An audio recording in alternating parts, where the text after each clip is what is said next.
में।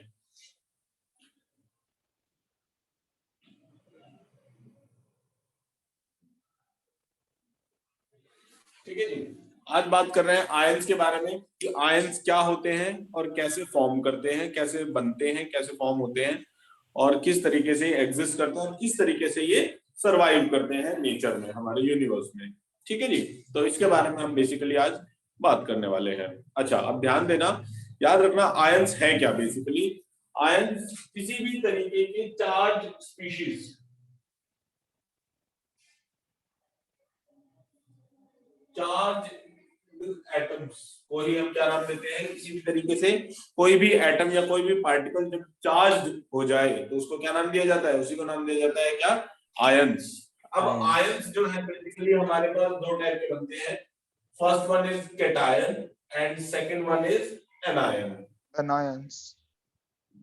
अब कैटायंस क्या होते हैं इसके बारे में बात कर लेते हैं। कैटायंस का मतलब क्या है, कैटायंस का मतलब क्या है, basically positively charge particle. Sir ये देते हैं इलेक्ट्रॉन वगैरह पार्टिकल्स। अब पॉजिटिव चार्ज किसी स्पीशीज पे आएगा तो कैसे आएगा इसके बारे में भी समझ लो। पॉजिटिव चार्ज आने का मतलब क्या है, यानी कि जैसे हमारा कोई सोडियम है जी, सपोज Na है, Na का एटॉमिक नंबर क्या होता है 11, कंफर्मेशन क्या मतलब 2 8 एंड 1। अब स्टेबिलिटी के लिए ये अपना एक इलेक्ट्रॉन क्या करेगा, दे देगा। For the stability to be more stable, this will lose one electron and obtain a stable configuration, stable electronic configuration 2 or 8. ठीक है जी। So basically 2 and 8 electrons will be there. That means what? That means proton are still in numbers 11, but now the electrons are 10. Means what? Sir तभी NaCl बहुत easily बनता है, chlorine के पास 7 होते हैं। हमारा पॉजिटिव चार्ज यहाँ पे एक्सीड कर रहा है, नेगेटिव चार्ज, इलेक्ट्रॉन तो सिर्फ 10 ही बचे। नेगेटिव चार्ज किसकी वजह से आया, इलेक्ट्रॉन्स की वजह से आता है, याद रखना इस बात को।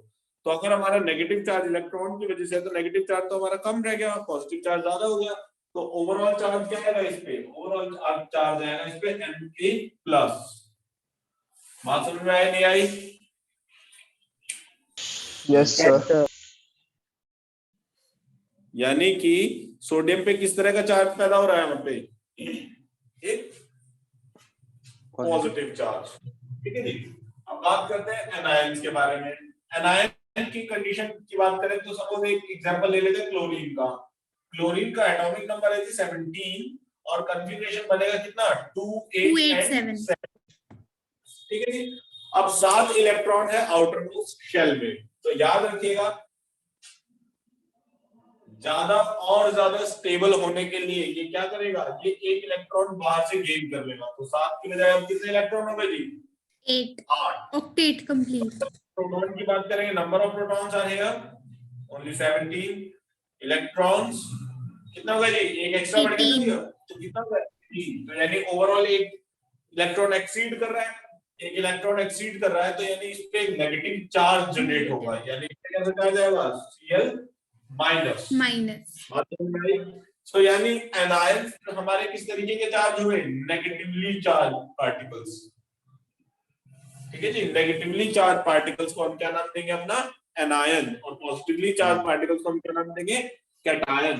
याद करने का तरीका क्या है, कैटायन को सिर्फ याद कर लो, कैटायन का पंजा पंजेगा P पॉजिटिव, कैट का पंजा P पॉजिटिव।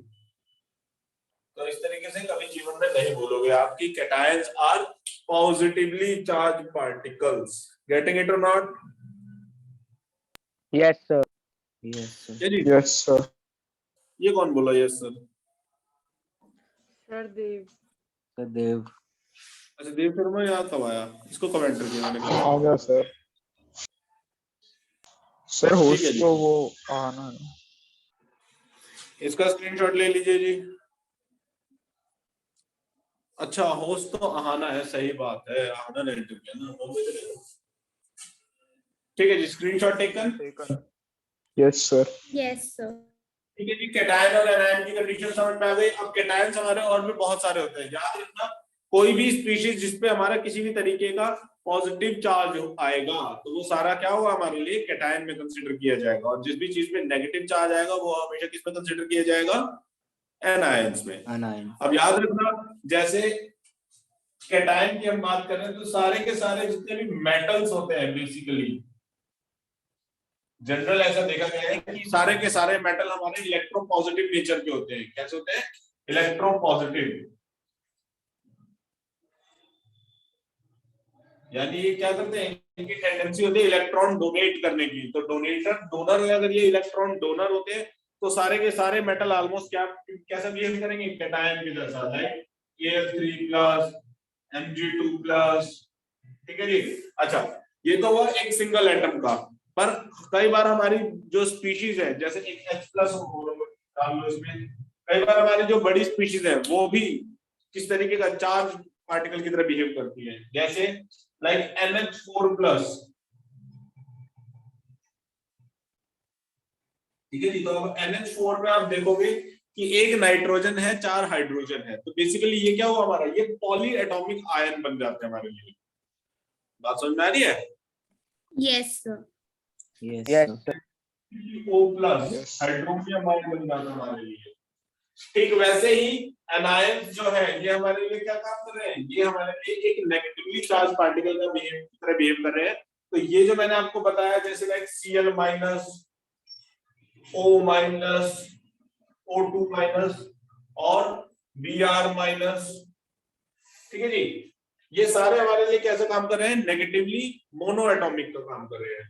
बट वही अगर और ज्यादा डाल दें, लाइक OH-, COO-, यानी क्या बन गया हमारे लिए, ये वाली जो स्पीशीज बन जाती है जो जिसमें 2 या 2 से ज्यादा एटम्स इन्वॉल्व हो जाए, उसको हम क्या नाम देते हैं, पॉली एटॉमिक आयंस। क्लियर है मेरी बात? Yes sir. Yes sir. Poly atomic ions, poly atomic ion basically क्या हुए, पॉली एटॉमिक आयन वो आयन हुए जहां पे 2 या 2 से ज्यादा एटम्स आपस में इन्वॉल्व हो और वो एक चार्ज स्पीशीज तैयार करे, उसी को हम क्या नाम देंगे, poly atomic ions. Getting it or not?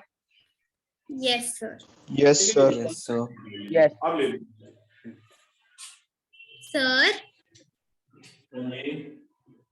Sir जैसे कुछ हमारे एलिमेंट्स होते हैं जिनमें एक पॉजिटिव होता है एक नेगेटिव होता है, जैसे NaCl हो गया, Ag2O हो गया, तो इनको किस उसमें कैटेगराइज करते हैं हम, बिकॉज इनमें एक पॉजिटिव है एक नेगेटिव है। देखो अभी पहले स्क्रीनशॉट लो, ये बताओ। Taken sir. Sir taken taken. अब हम बात करेंगे कि हमारे ये जो चार्ज स्पीशीज है ये बन तो गई, पर ये बनने के बाद इनका होता क्या है, यानी कि कोई चार्ज स्पीशीज अगर बन रही है, फॉर्म हो रही है, तो उसके बाद फॉर्मेशन के बाद वो करती क्या है अपने चार्ज का। ठीक है जी, इसके बारे में हम बात करेंगे। अब जैसे मैंने आपको बताया कि भाई Cl जो होता है वो एक इलेक्ट्रॉन कहीं से गेन करता है। ठीक है जी। और Na जो है वो अपना एक इलेक्ट्रॉन लूज करता है। यस और नो? Yes sir. सही बात है, गलत बात है? यस तो सर। मुझे बताओ Cl जो एक इलेक्ट्रॉन गेन कर रहा है वो गेन करेगा कहां से, हवा में से? नहीं सर, क्लोरीन दे रहा है उसको। No sir. भाई क्लोरीन सोडियम क्लोरीन को एक दे रहा है। हमने ये सुना कि क्लोरीन ने एक इलेक्ट्रॉन गेन कर लिया, क्लोरीन ने वो इलेक्ट्रॉन पाया कहां से, उसने ढूंढा कहां से? सर उसको सोडियम ने दिया। हाँ, तो जो हमारी ऐसी स्पीशीज हैं जो इलेक्ट्रोपॉजिटिव कैरेक्टर शो करती हैं, वो स्पीशीज हैं जो इलेक्ट्रॉन्स को क्या करती हैं, डोनेट कर रही हैं। बात समझ आ रही है? क्लोरीन को जो इलेक्ट्रॉन मिला वो कहां से मिला, वो सोडियम जैसी किसी इलेक्ट्रोपॉजिटिव स्पीशीज से निकाला गया, तब जाके क्लोरीन अपने आप में एक इलेक्ट्रॉन लेकर और नेगेटिव चार्ज आपको दिखा रहा है। बात समझ में आ रही है, नहीं आ रही? सर इनका ओवरऑल चार्ज क्या होगा फिर? इनका ओवरऑल चार्ज तो अब बात करेंगे ना, जब ये ओवरऑल आयन हो जाएगी तो ये कैसे होगी। देखो अब सोडियम को ने एक इलेक्ट्रॉन डोनेट किया, किसको किया, क्लोरीन को किया। तो जब इसको ओवरऑल आप रखोगे तो आप लिखोगे इस तरीके से Na+ एंड Cl-, और यही चीज आपके लिए क्या बन गई, NaCl। NaCl। पॉजिटिव और नेगेटिव चार्ज ने तो एक दूसरे को न्यूट्रलाइज कर दिया, NaCl बन गया। NaCl को क्या कहते हैं? Sodium chloride. क्लोराइड। क्या होता है ये? NaCl। NaCl So salt. Sodium salt, chloride क्या होता कॉमन है? सॉल्ट। Common salt. जो घर में आप सॉल्ट यूज करते हो ना, नमक, दाल में नमक डाल के खा जाते हो, नमक ना हो तो खाने Yes, में sir. मजा नहीं आता, ये वही सोडियम क्लोराइड है। ठीक है जी। तो सोडियम क्लोराइड मतलब हुआ क्या? बेसिकली Na के एक मॉलिक्यूल ने क्लोरीन के एक मॉलिक्यूल को इलेक्ट्रॉन डोनेट किया। Na के एक एटम ने, सॉरी, एटम ने क्लोरीन के एक एटम को अपना इलेक्ट्रॉन डोनेट किया, तब जाके हमारा ये क्या बना? NaCl बना। बात समझ में आई नहीं आई? Yes, Yes, sir. sir.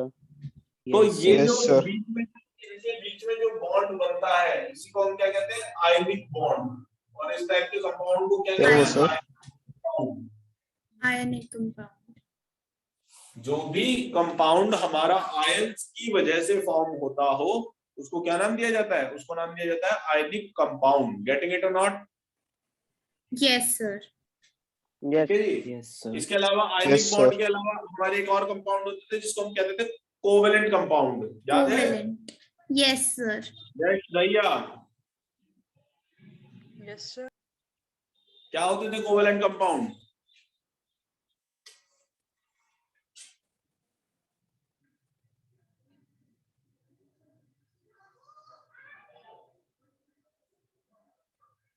हाँ जी।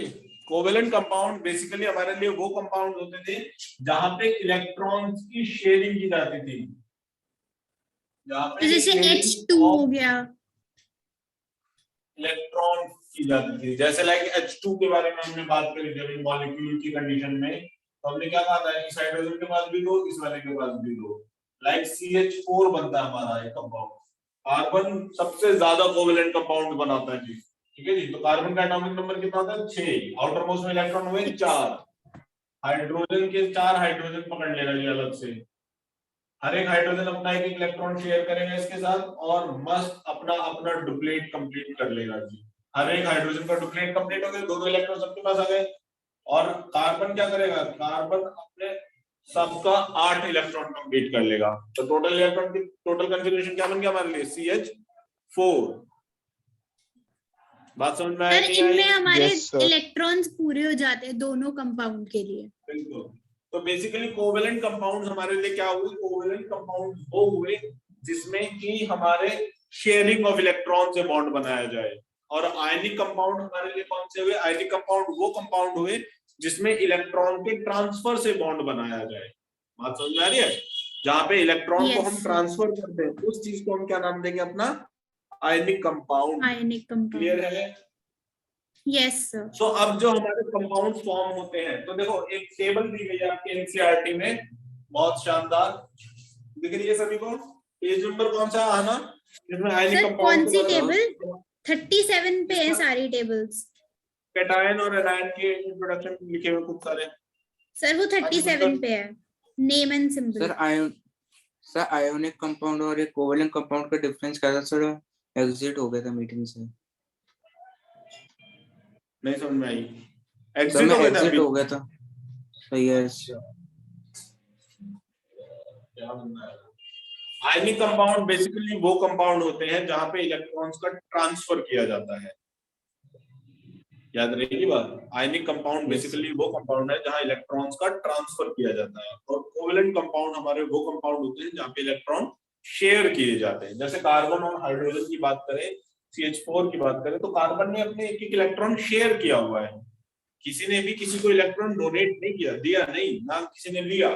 बस कार्बन ने भी अपना एक इलेक्ट्रॉन दिया, हाइड्रोजन ने भी दिया, और कुछ देर के लिए उन्होंने शेयर किया और एक बॉन्ड बनाया जिसको नाम दिया गया कोवेलेंट बॉन्ड। आयनिक बॉन्ड में क्या होता है? लाइक Na+Cl- है, तो Cl जो होता है वो अपना एक इलेक्ट्रॉन डोनेट करता है। किसको डोनेट करेगा? सोडियम को। तो हमारा क्या बनेगा? Na+Cl-। बात समझ में आई नहीं आई? Yes sir. Yes, चलिए sir. अब हम बात करेंगे कि हम जो फार्मूलाज लिखते हैं वो फार्मूला कैसे लिखते हैं। इसका स्क्रीनशॉट लीजिए तो आगे बढ़ते हैं। Sir taken. Take. Sir, taken. Sir taken. आपके स्कूल कल से खुल रहे हैं? सर कल तो लोहड़ी है, Sir, कल yes. कैसे खुलेंगे? यस सर, टाइम टेबल तो भेज दिया आज, पर कल तो अरे सही लोहड़ी बात है, कल तो तो लोहड़ी है, बनाएंगे। कल की तो छुट्टी होनी सर चाहिए। परसों मकर संक्रांति है। सर हमारे यस स्कूल सर, में परसों तो मेन है। यार हद है, मतलब कल की भी छुट्टी नहीं दे रहे यार इन्होंने हमें। सर आपको छुट्टी नहीं दी इन्होंने? सर आप बोल दो आपको कोल्ड हो गया, आप नहीं आ सकते। सर सर आपको कभी भी ऐसे ही नहीं छुट्टी दे आते। देंगे वो बिना कुछ बोले ही। Yes sir sir. मेडिकेशन भी भिजवा देंगे। सर आप स्कूल मत आओ, वर्क फ्रॉम होम। यस चलिए। सर। सो आप अपनी पेज नंबर कौन सा है लड़की? Page number 37 37। यस जिसमें आप सबको सबके चार्जेस दिए हुए हैं, ठीक है जी। Yes sir. तो आपको चार्जेस के अकॉर्डिंगली आप बता पा रहे होंगे कि मोनोवैलेंट, ट्राइवैलेंट और मोनोवैलेंट, डाइवैलेंट और ट्राइवैलेंट क्या होते हैं। देखो, मोनोवैलेंट का मतलब क्या होता है? जिनकी सिंगल वैलेंसी हो, जिनकी वैलेंसी क्या दिखाई जा रही है? सिंगल, यानी कि जिनपे एक सिंगल चार्ज हो, उसको हम क्या नाम देते हैं? मोनोवैलेंट। मोनोवैलेंट, ठीक है जी। जहां पे डुअल वैलेंसी आ जाए उसको हम क्या नाम देते हैं अपना? डाइवैलेंट। डायावैलेंट। डाइवैलेंट, ठीक है जी। और जहां पे तीन चार्जेस आ जाए हमारे, उसको हम क्या नाम देते हैं? अपना ट्राइवैलेंट, ठीक है जी। तो मोनोवैलेंट का एग्जांपल बता सकते हो? Sir Na+, Sir, Na+. Copper हो गया, Na+, H+, और Sir, बताओ? potassium K+. A+, Sir, Ag+, silver. ठीक है जी। और क्या हो सकता है हमारा? Hydro. Cu+ भी होता है। Cu हमारा दोनों में आता है, Cu2+ भी आता है, Cu कॉपर। डाइवैलेंट में। सर ऑक्सीजन किस में आएगी? डाइवैलेंट में देखो, ये सारे मेरे पॉजिटिव चार्जेस, कैटायंस के बारे में भी बात कर रहे हैं हम अपना। Sir chlorine Cl-। अच्छा, मोनोवैलेंट में याद रखना NH4+ जो होता है ना, ये भी हमारा मोनोवैलेंट के काउंट किया जाता है, क्योंकि इसमें सिंगल चार्ज है। ठीक है। वैसे डाइवैलेंट क्या क्या होंगे हमारे? Ca2+, Mg2+, और क्या हो सकता है? Fe2+. Sir, barium Cu2+. Sir copper भी आ सकता है इसमें। Sir, copper भी आ नहीं, सकता है। कॉपर के भी Cu2+. 2 बनते हैं। Sir, Zinc2+. Sir, sir Zinc2+. Cl2+, chlorine, Zn2+. Zinc. फिर आता है हमारा ट्राइवैलेंट। सर फेरस Fe3+, जैसे कौन कौन सा आ सकते हैं इसमें? Sir, ferrous, aluminium. Sir, Al3+. Sir, Fe3+. Silver, gold जो होता है, Au जो होता है वो हमारा 3+ आता है। क्रोमियम जो होता है वो भी हमारा 3+ आता है, ठीक है जी। तो ये सारे क्या हुए? ये सारे हुए हमारे लिए सर फास्फोरस कैटायंस भी हुए। आ सकता है PH3+, नाइट्रोजन भी 3+ में होती है। P3 में भी आता है, वैसे P3 भी आता है, P5 भी आता है। सर नाइट्रोजन भी तो हो सकती है। नाइट्रोजन नेगेटिवली होते हैं। हाँ, तो दोनों की नहीं बात कर रहे हम अभी। अब हम एनायन के बारे में बात करते हैं। अभी हमने कैटायंस के बारे में बात करी सर। अब हम एनायन के बारे में बात करें। देखो जी, एनायन में क्या क्या आ सकता है? लाइक Cl-, Br-, आयोडीन-, और क्या हो सकता है? OH-, फिर H-। सर H+ में भी होता है, H- में भी होता है। OH है बेटा, ये H- में नहीं है। अच्छा हाँ, नहीं, मैं H- वैसे पूछ रही हूँ। H तो प्लस में भी काउंट होता है, माइनस में भी। हाइड्राइड फॉर्म करते हैं, जब हम हाइड्राइड फॉर्म करते हैं, देखो हाइड्रोजन के पास है एक इलेक्ट्रॉन। अब ये Yes. स्टेबल होने के लिए कई बार एक इलेक्ट्रॉन को लूज भी कर देता है, कई बार एक इलेक्ट्रॉन को गेन भी कर लेता है, ठीक है जी। जब ये गेन कर लेता है तो इसमें आ जाता है H- का चार्ज आ जाता है, तभी इसको कहते हैं हाइड्राइड फॉर्म, ठीक है जी। बात डाइवैलेंट के केस में क्या हो सकता है हमारा? S2- हो सकता है सल्फर पे, ऑक्सीजन पे हो सकता है हमारा, फिर कार्बोनेट आयन जो होते हैं हमारे CO3 2-। बात समझ आ रही है? Yes Yes, sir. sir. Sir sulphide भी हो सकता है, S2। SO4 सल्फेट जो होगा हमारे लिए, SO4 2- सल्फाइड जो होगा हमारे लिए। सर ऑक्साइड हो गया। SO3 2 माइनस, ठीक है जी, ऑक्साइड लिख दिया हमने। फिर बात आती है हमारे ट्राइवैलेंट की, लाइक नाइट्रोजन जो होता है हमारे लिए ये 3 माइनस बनाता है, नाइट्राइड फॉस्फोरस ये 3 माइनस बनाता है, सर, फॉस्फेट कार्बोनेट, जो है हाइड्रोजन कार्बोनेट 3 माइनस, ये प्लस क्यों बना देता हमने, ठीक है जी। बोरेट एक होता है हमारे लिए BO4 3 माइनस बनाता है, ठीक है जी। बात समझ में आ रही है नहीं आ रही? Yes, sir. Yes sir. ठीक है। Yes, इसके sir. अलावा और भी लिखे जा सकते हैं इसमें, जैसे HCO3,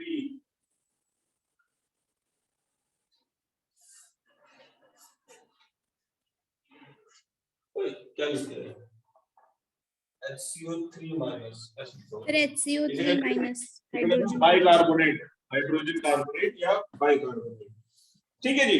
तो कुल मिला के कहने का मतलब क्या है, कहने का मतलब ये है कि हमने बहुत सारे कैटायन और एनायन लिख लिए जी, सही है बात गलत है?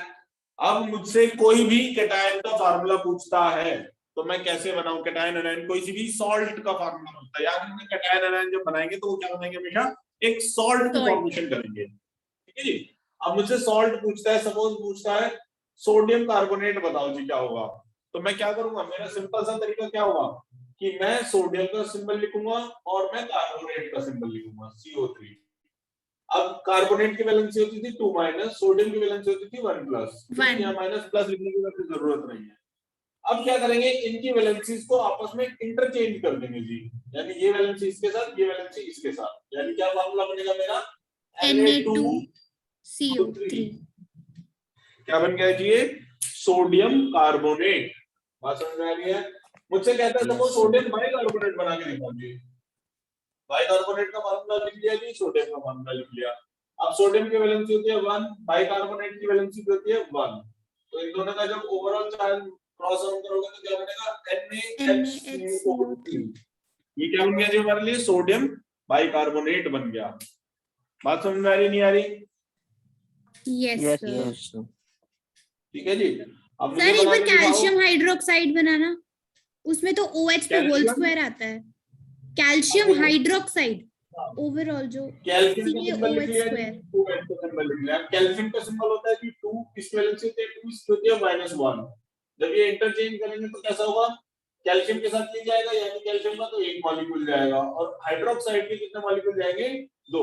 तो सर ये क्या हो जाएगा, ब्रैकेट क्यों लगाया हमने, यूजुअली तो ब्रैकेट नहीं लगाते हम। पूरे हाइड्रोक्साइड के दो वैलेंसी से मल्टीप्लाई कर रहे हैं ना। देखो इसका मतलब क्या है, पहले इसको समझ लेते हैं फिर आपको समझ में आ जाएगा। इसका मतलब ये है कि कैल्शियम के पास वैलेंसी 1 2 होने का मतलब क्या है, ये 2 इलेक्ट्रॉन को, 2 एलिमेंट को पकड़ने की इसके पास जगह है। और हाइड्रोक्साइड क्या है, हमारा OH जो है वो सिंगल मॉलिक्यूल है, यानी एक ही जगह से पकड़ा जा सकता है। तो ये क्या करेगा, एक जगह से तो इधर आ गए एक OH, अब एक और OH आएगा तो यहां से इसको ज्वाइन करेगा। यस और नो? Yes sir.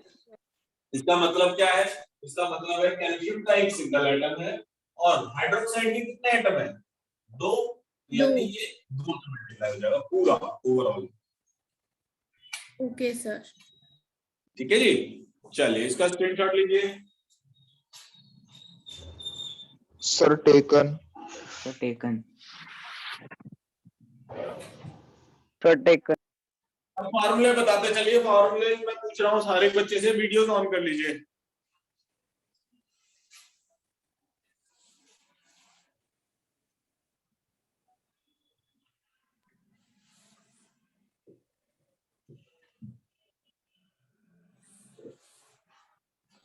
हाँ जी, अमोनियम कार्बोनेट का फार्मूला बताइए भाई साहब। देव शर्मा जी, किसका sir? Ammonium carbonate. Nishchay Singh, Yes, sir. Ammonium carbonate. Pushkar Rathore, sir AnCO। AnCO। अरे क्या भांग खाली क्या? सर जिनकी अमोनियम का वैलेंसी कम होती है, मतलब 30 तक वैलेंसी याद है, उन्हीं में से पूछ लो। पुष्कर कहाँ से बोला बेटा, मुझे समझ नहीं आई तेरी बात। अरे भाई सबकी वैलेंसी लिखी तो है यहाँ पे, क्यों उसमें से क्यों पूछ लो? आपको हर एक एलिमेंट की वैलेंसी दी तो हुई है यहाँ पे। हाँ दी हुई है सर। अरे ये लिखी हुई है बेटा मैंने। अमोनियम का सिंबल क्या है NH4 प्लस, कार्बोनेट का सिंबल क्या है CO3 माइनस।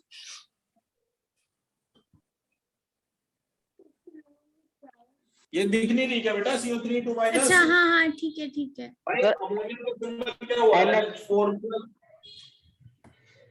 इसकी वैलेंसी 1, CO3 माइनस 2, तो क्या हो जाएगा ammonium NH4 twice CO3। Pushkar Rathore बेटा क्या कह रहा था AmCO, पागल वागल हो गया क्या लड़का। सर वो अमोनियम को कंफ्यूजन हो गई थी सर। हाँ जी एल्यूमिनियम सल्फेट निश्चय Singh. Sir repeat. Aluminium sulphate निश्चय सिंह यश दहिया।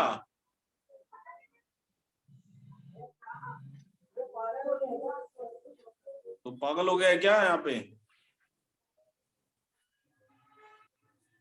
अरे कौन है पागल हो गया भाई, किसके माइक से आवाज आ रही है।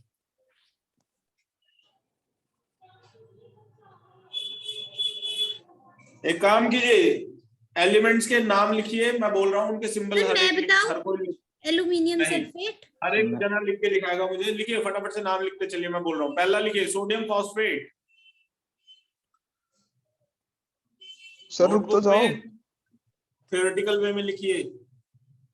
First sodium sodium phosphate. Phosphate, second ammonium carbonate, third copper sulphate, फिर सेकंड क्या था, 1 मिनट दोबारा बोलिए। Ammonium carbonate, ammonium sulphate, ammonium bicarbonate. Sir अभी कॉपर सल्फेट बोला था आपने अमोनियम फिर कार्बोनेट के क्या बाद। सर? वो लिखते चलो। Ammonium bicarbonate, ammonium phosphate.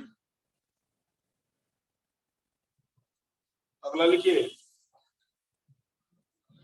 Sir ammonium copper bicarbonate के सल्फेट। बाद, हाँ अमोनियम बाइकार्बोनेट के बाद copper sulphate,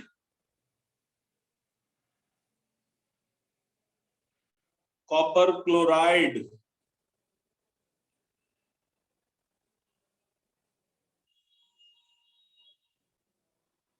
copper carbonate,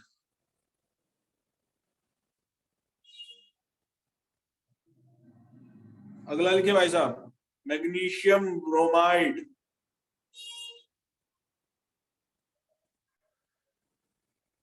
magnesium carbonate, sir magnesium, magnesium bromide था। हाँ G magnesium sulphate,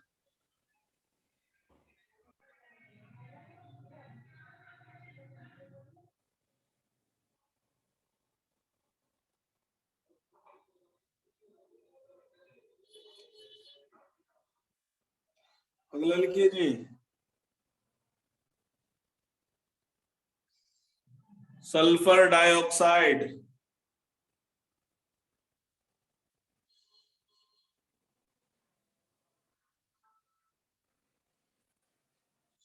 sulphur dioxide. अगला लिखिए जी सल्फर ट्राइऑक्साइड, लिखिए नाइट्रिक एसिड,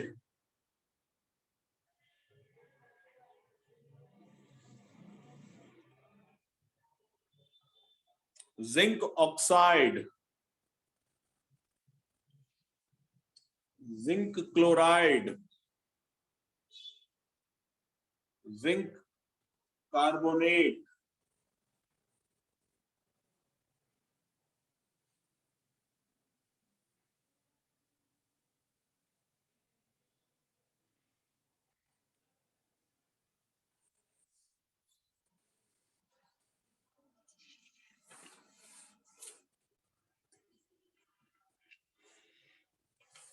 ठीक है जी। Yes sir. कितने हुए? सर बहुत ही सारे हैं तो 20 हो गए। 1 2 18 दो और यस सर 18 आगे लिखो। Potassium cyanide, potassium potassium nitrate,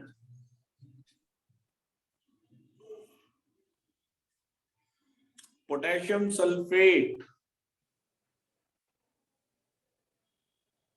sir हो गए 20। चलिए शुरू कीजिए फटाफट से। क्या पोटेशियम नाइट्रेट के बाद क्या बोला आपने? यस सर पोटेशियम सल्फेट अभी करके दिखाइए फटाफट से 5 मिनट के अंदर अंदर। ओके सर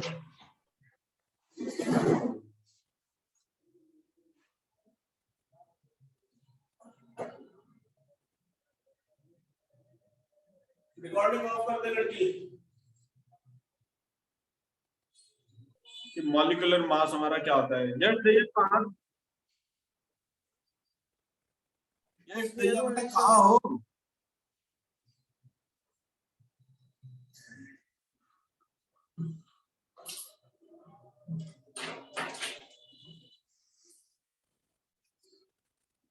चलो इसको इरेज कर दें।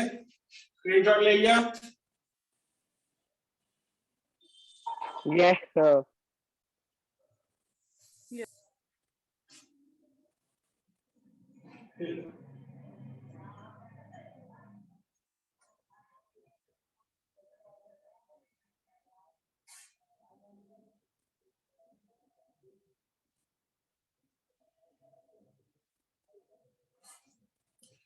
ठीक है जी। देखो मॉलिक्यूलर मास क्या होता है?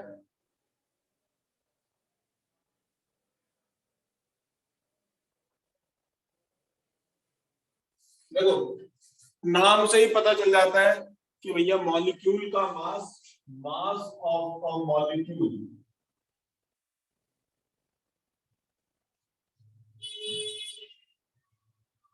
उसी को क्या नाम दिया जाएगा? Molecular mass. ठीक है जी। जैसे कोई भी मॉलिक्यूल हम लेते हैं रैंडमली, H2O उठा लिया जी सपोज। अब हाइड्रोजन का मास कितना होता है जी? 1। कितने एटम है यहाँ पे हाइड्रोजन के? 2। ऑक्सीजन का मास कितना होता है जी? 16। ठीक है जी। एटॉमिक नंबर क्या है ऑक्सीजन का? 8 होता है जी। मास हुआ 16। तो ये कितना हुआ? 16 टू द 18 U। बात समझ में आई नहीं आई? 16 + 2 U 18 U।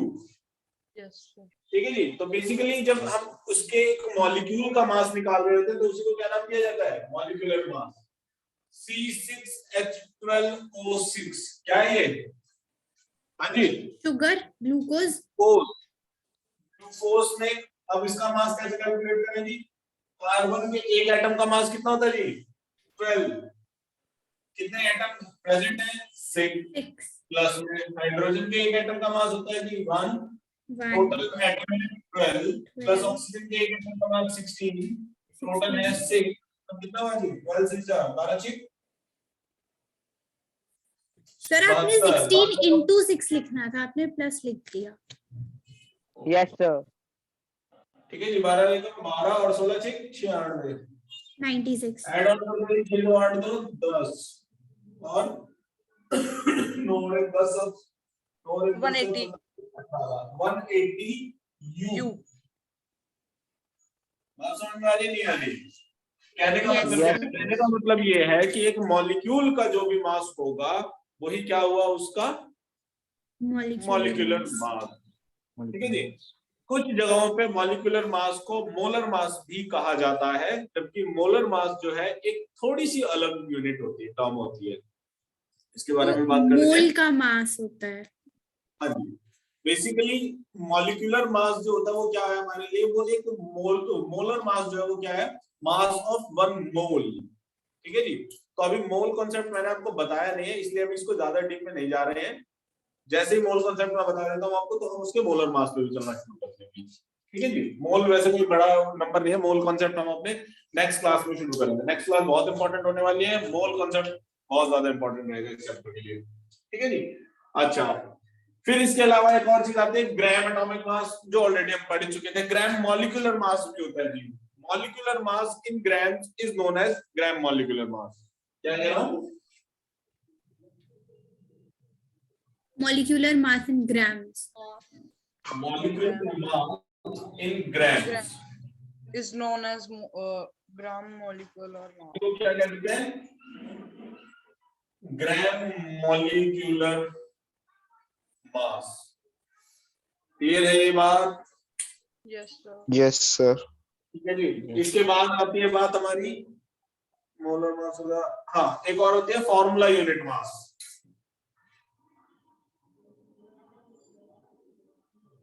फॉर्मूला यूनिट मास,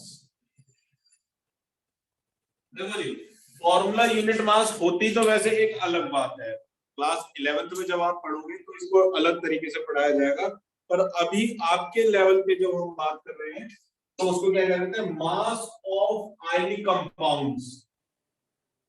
9th क्लास के हिसाब से mass of ionic compound is known as formula unit mass. ठीक है जी। जैसे NaCl का हम निकालते हैं तो NaCl का क्या हो जाएगा जी? सोडियम का मास होता है 23, क्लोरीन का मास होता है 35, टोटल कितना है जी? 58U। तो ये क्या है? 58U हमारे लिए। अच्छा, ये मत कहना कि डेसिमल में क्यों नहीं निकाल रहे, आपके लेवल पे अभी आप चाहो तो सिंपली डायरेक्ट बिना डेसिमल के भी कर दोगे तो भी कोई गलत नहीं मानेगा। कायदे से होते तो इनके 0.5 यहाँ भी होता है, 0.5 यहाँ भी होता है। ठीक है, बट मैंने आपको ट्रिक एक बताई 59 थी, हो जाएगा फिर। याद करो। Yes. मैंने आपको एक ट्रिक बताई थी मास निकालने के लिए। 20 तक के एलिमेंट्स के लिए बेसिकली ये हो जाता था काम कि हम सिंपली जो भी इवन नंबर के एटम्स हैं, उन जो भी इवन नंबर के एटॉमिक नंबर वाले एटम्स हैं उनको 2 से मल्टीप्लाई कर दें, और जो ऑड वाले हैं उनको 2 से मल्टीप्लाई करने के बाद +1 करते हैं। परफेक्ट आप उसका एटॉमिक मास कैलकुलेट कर सकते हो। ये बात हम ऑलरेडी कर चुके हैं पिछली क्लास में। Yes, sir. ठीक है जी। तो ये कॉन्सेप्ट हमारा और जुड़ जाता है यहाँ पे मॉलिक्यूलर मास से रिलेटेड, ये सारी टर्म्स यहाँ पे आ जाती हैं। ठीक है, इसका स्क्रीनशॉट ले लो। Taken, sir. Sir, taken. ठीक है जी। तो चलिए आज के लिए बस यहीं पे वाइंड अप करते हैं सेशन को, और होमवर्क आप सबका है, ये जितने भी एलिमेंट्स आपको दिए हुए इनके नेमिंग करनी है, अच्छे से नाम लिखने हैं इनके, और साथ में आप करेंगे चैप्टर को अच्छे से रिवाइज करेंगे। एक लास्ट टॉपिक बचा है अब इस चैप्टर से, मोल कांसेप्ट। 1 से 2 क्लास के अंदर अंदर हम ये चैप्टर फिनिश कर रहे होंगे जी। ठीक है, तो इसके सारे इंडेक्स क्वेश्चन, सारे एनसीईआरटी क्वेश्चन अपने अपने करने शुरू कर दीजिए। जहां जिसके जो भी डाउट्स अटक रहे हो वो प्लीज पूछते चलिए साथ के साथ। मैं देखता हूँ बच्चे आते हैं, आके पढ़ते हैं, और ऐसे के ऐसे ही गधों की तरह ही आते हैं, गधों की तरह ही चले जाते हैं। किसी का कोई डाउट नहीं होता, किसी का कोई सवाल नहीं होता। बहुत जब शोर मचाया जाए तो वो वीडियो ऑन करके एहसान कर देते हैं, वरना जैसे आए थे वैसे के वैसे ही चले जाते हैं। तो ये एक बहुत गलत हैबिट है, इसको सुधारो। आप सब 9th क्लास के बच्चे हो, इतना ज्यादा माइंड एक्टिव होना चाहिए इस स्थिति में, इतना ज्यादा दिमाग हर टाइम दौड़ता हुआ रहना चाहिए कि हर टाइम आपके मन में हजारों सवाल होने चाहिए। पर मैं देखता हूँ कि आपके मन में कोई कुछ नहीं है जी, बिल्कुल जैसे नीरस आए वैसे के वैसे ही चले गए। इसका सीधा सा मतलब ये है कि आपका पढ़ाई में 1% भी ध्यान नहीं है। ठीक है जी। तो प्लीज इस आदत को बदल लीजिए। ये जो चीजें हैं ये दोबारा आपके जीवन में नहीं आएगी। 9th क्लास एक बार पास होने के बाद आपको ये वाला सारा सिलेबस दोबारा रिकॉल नहीं करवाया जाएगा। हर बार यही मान के चला जाएगा कि ये सिलेबस तो आपको आता हुआ ना, 9th क्लास तो आप पढ़कर आ चुके हो, 9th क्लास की बातें तो आपको याद होंगी। प्लीज थोड़ा सा सीरियस हो जाओ, जिंदगी बहुत ज्यादा कठिन होने वाली है जितना आगे बढ़ते जाओगे। ठीक है, ये मान के चलो, जिंदगी का सबसे आसान साल आपके लिए यही आसान साल है जिसमें आप जी रहे हो। अगला साल और ज्यादा टफ ही होगा, आसान नहीं होगा। हर साल हर दिन जिंदगी का जो है वो मुश्किल ही होता जाएगा, आसान कभी कुछ नहीं होगा जी, याद रखना इस बात को। तो प्लीज मेहनत करने की आदत डाल लो और मेहनत करना शुरू कर दो अभी से ही। चलिए आज के लिए बस इतना ही, अब आपसे नेक्स्ट क्लास में मिलेंगे।